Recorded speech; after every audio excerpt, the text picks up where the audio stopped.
wanted to tell my daughter that I had inherited a villa and 2 apartments.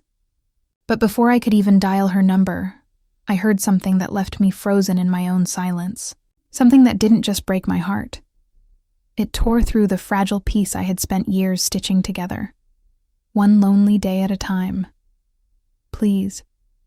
Before we begin, I want you to do something for me. If you've ever been hurt by someone you loved, if you've ever kept quiet when all you wanted was to scream, then please, like this video, subscribe, and stay with me till the end. I promise, you'll feel something real. Something that might just remind you that you're not alone in your pain or in your healing. I was sitting by the window that morning. The sky was heavy with rain, the kind that blurs everything in soft gray strokes. My lawyer had just left after handing me the documents. My late brother's estate was now mine.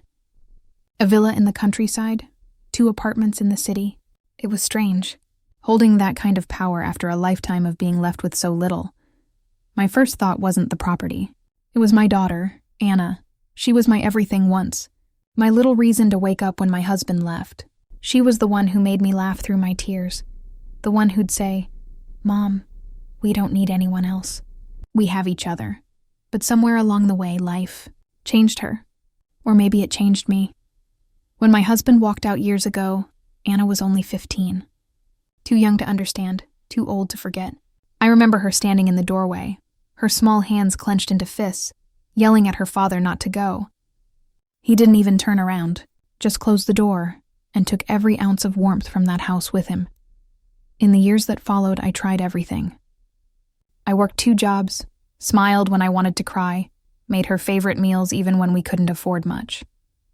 I wanted her to believe that love could still exist, that it could survive the wreckage of what he'd done to us.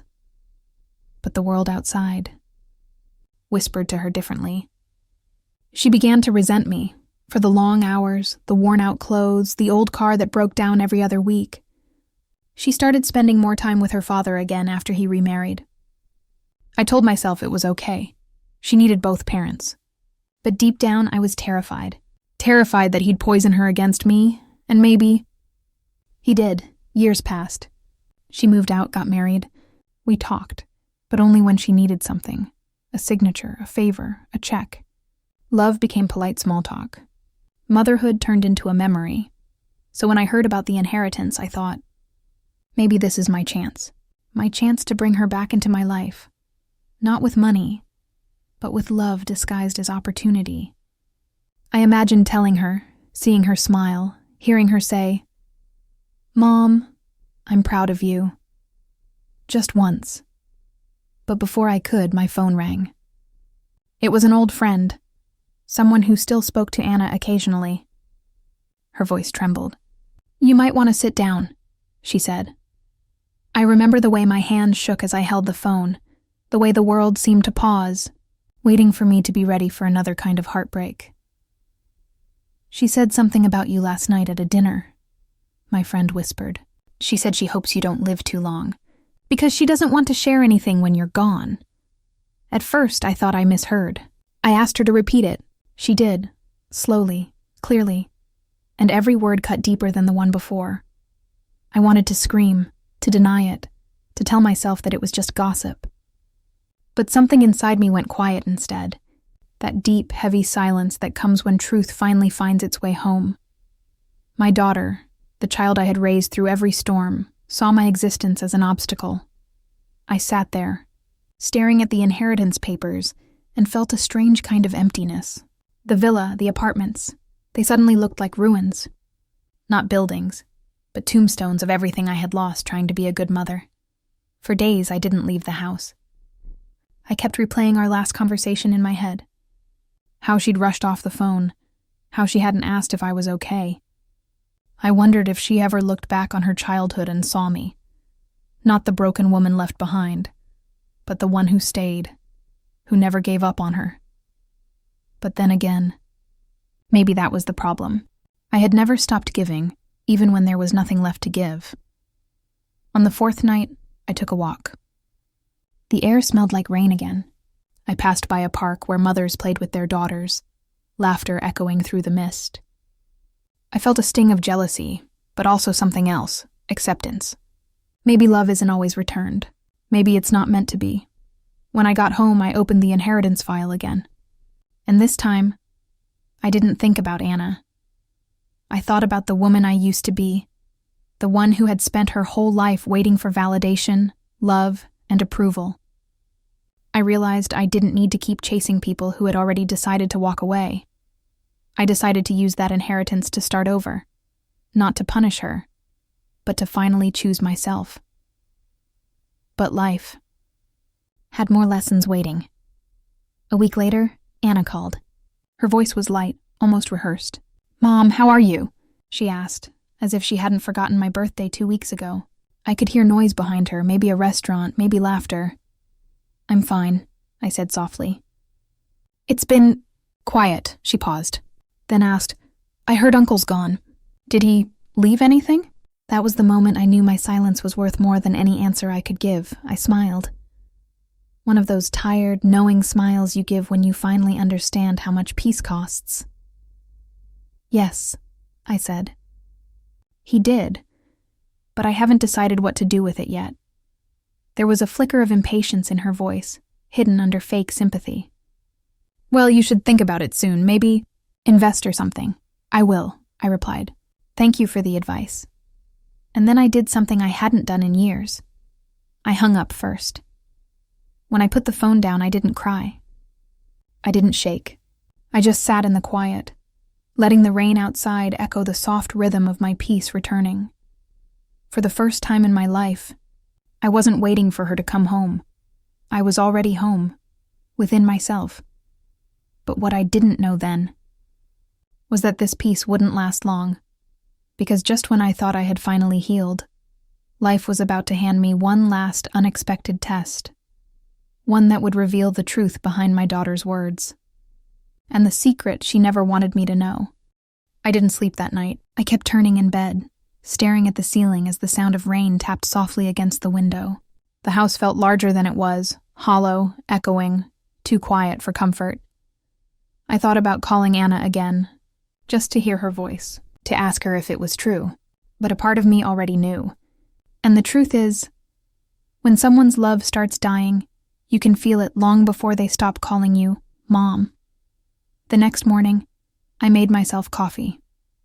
Black, bitter, just the way grief likes it. My reflection in the kitchen window looked tired. Not old, but worn by years of trying to hold people who only remembered me when they needed something. I told myself I wouldn't let this break me. I had survived worse, being abandoned, being forgotten, being blamed. But no matter how much I tried to stay strong, there was a crack forming inside me. The kind of quiet ache that doesn't scream, it just lingers. 2 days later, my lawyer called again. He needed my signature for the property transfer. I told him I'd come by. His office was in the city, near the place Anna worked. I hadn't been to that part of town in years. I used to go there to pick her up from school, back when she still held my hand in public. I could almost hear her laughter echoing in the streets, ghosting between the honking cars and murmurs of strangers. When I reached the building, I saw a small cafe across the road. The same cafe where Anna and I used to sit after her exams, eating strawberry cheesecake and making plans for our future. I smiled at the memory. Then I went in, ordered tea, and sat by the window. That's when I saw her. She was outside, standing under a bright umbrella, laughing. But not with me. With someone else, a man, tall, sharp-dressed, confident. He was holding her hand the way someone does when they're used to it, when they shouldn't, but do it anyway. It wasn't her husband. I knew that instantly. My heart dropped, but not from jealousy or judgment, from recognition. Because I knew that man. He was my ex-husband, the same man who had left me years ago, shattering our family, shattering me. And there he was, older, grayer, but smiling in a way I hadn't seen since before he left us. Smiling with her, I felt my chest tighten, the room tilt slightly. My fingers trembled around the teacup. The steam fogged up my view for a second, like a curtain trying to hide the truth, but when it cleared, they were still there. Still together. Still. Wrong. My daughter. And the man who abandoned us. I left the cafe quietly. No tears, just silence. a silence that filled every corner of my body like fog in an empty room. I didn't confront her. Not that day. I went home and sat in the dark until night fell. The memories came flooding back. The fights, the loneliness, the years of raising her alone. How she used to cry herself to sleep, missing him. How I'd hold her and whisper, "He's not coming back, sweetheart, but I am here, always, always." And now she was with him, laughing like none of it ever happened. That night, I didn't eat. Didn't sleep. I just sat at the window, watching the storm rage outside and thinking how easy it is for people to forget the ones who bled for them. The next morning, my phone rang again. It was Anna. Her voice was calm. Sweet even. "Mom, can we meet today?" "I want to talk," I agreed. Not because I wanted to, but because I needed to know how deep the truth ran. We met at her house that afternoon. She greeted me with a nervous smile, and for a second, I almost forgot what I'd seen. Almost. "Mom," she began softly, "I heard from Aunt Rosa that you've inherited Uncle's estate." "That's wonderful," I nodded. "It is." She hesitated, then looked at me with an expression that wasn't quite love, more like calculation. "I was actually going to talk to you about something. Dad's been having some health issues lately. I've been helping him. He doesn't have anyone else, you know?" There it was. The justification, the excuse. "So," I said slowly, "that's why you've been seeing him?" Her face froze. "You know?" I smiled faintly. "I saw you." Her eyes darted away. Shame flickered for half a second before pride took its place. "It's not what you think, Mom. He's changed. He's sorry. And he's—" "Family. Family?" The word felt foreign. "You mean the same man who left us with nothing? Who made you watch me break every night for years?" She sighed, frustrated. "You've always lived in the past. People make mistakes, Mom. He wants to make things right. By turning you against me. By giving me what you never could," she blurted out. Then her lips parted as if she wanted to take it back. But it was too late. The words hung in the air like smoke after a fire. I stood there looking at her. My daughter, my heart, my undoing. I didn't yell. I didn't cry. I just said quietly, "Maybe he can give you everything I couldn't. But he will never give you peace. Because peace doesn't come from what you have, Anna. It comes from who you are." She didn't reply. She just turned away, pretending to fix something on the counter. When I left her house, the world looked sharper, colder. But inside me, something had changed. The pain was still there, yes, but it wasn't controlling me anymore. It was teaching me. That evening, I went to my brother's villa for the first time. It was beautiful, quiet, overlooking a wide field that stretched endlessly beneath the orange sunset. The walls were still bare, the air heavy with that new place silence. I sat on the steps outside, feeling the breeze against my face, and for the first time in years, I whispered, "Thank you." Not to anyone. Just to life, for finally showing me the truth, no matter how cruel it was. That night, I made a decision. The villa and the apartments, they wouldn't go to Anna. Not out of revenge, but out of release. I wanted to leave them to something, or someone, that still had light in it. Maybe a foundation for single mothers, maybe a shelter for women who, like me, had been forgotten and had to start over. I wanted to build something that mattered, something pure, because love, when it turns selfish, destroys, but when it's given without expectation, it heals. I smiled through my tears that night, realizing I didn't need to prove my worth anymore. I had already lived through enough to know I was enough. But just when I thought I had finally let go of Anna and the pain she brought with her, fate decided to bring her back into my life one last time. And this time she wasn't alone. The weeks that followed were quiet, almost unnervingly so. I focused on the villa, walking through each room as if I could breathe life back into the walls, and in a way, I was. Each step I took on the creaking wooden floors reminded me that I was reclaiming pieces of myself that had been buried under years of heartbreak and compromise. Then came the call. It was Anna. Her voice sounded small, uncertain, the kind of voice that carries guilt disguised as hesitation. "Mom, can we meet?" she asked. I paused before answering. Part of me wanted to say no, wanted to close the chapter and never look back. But another part of me, the part that still loved her despite the betrayal, despite the pain, softly said, yes. We met at a quiet cafe near the city park, a place neither of us had been in years. She arrived first, looking tired, worn in a way that only life's struggles can make someone look. I could see the flicker of shame in her eyes when she spotted me, the same shame I had seen that first day at her house. I sat across from her, feeling the tension coil around us like a thick fog. She fidgeted with her hands, then finally said, "I wanted to tell you, I didn't know how to act. I was embarrassed, and angry, and confused. I thought I was protecting myself." I listened quietly, letting her speak, letting the words roll over me. My chest ached, but this was different. This wasn't the raw pain of betrayal. It was the slow, steady burn of understanding. "You didn't know how to tell me about the inheritance," she continued. "And I made mistakes. I said things I shouldn't have. I wasn't fair to you, Mom. I wasn't fair to myself either." I felt tears prick at the corners of my eyes, but I didn't allow them to fall yet. I wanted to hold on to my strength just a little longer. "Anna," I said softly, "the inheritance. That wasn't why I wanted to see you. I wanted to tell you because I love you, not to impress you, not to buy your forgiveness, just to share it with you." Her lips trembled, and she swallowed hard. "I know, I lost my way. I let other things, anger, resentment, fear, cloud what I really feel. I see that now."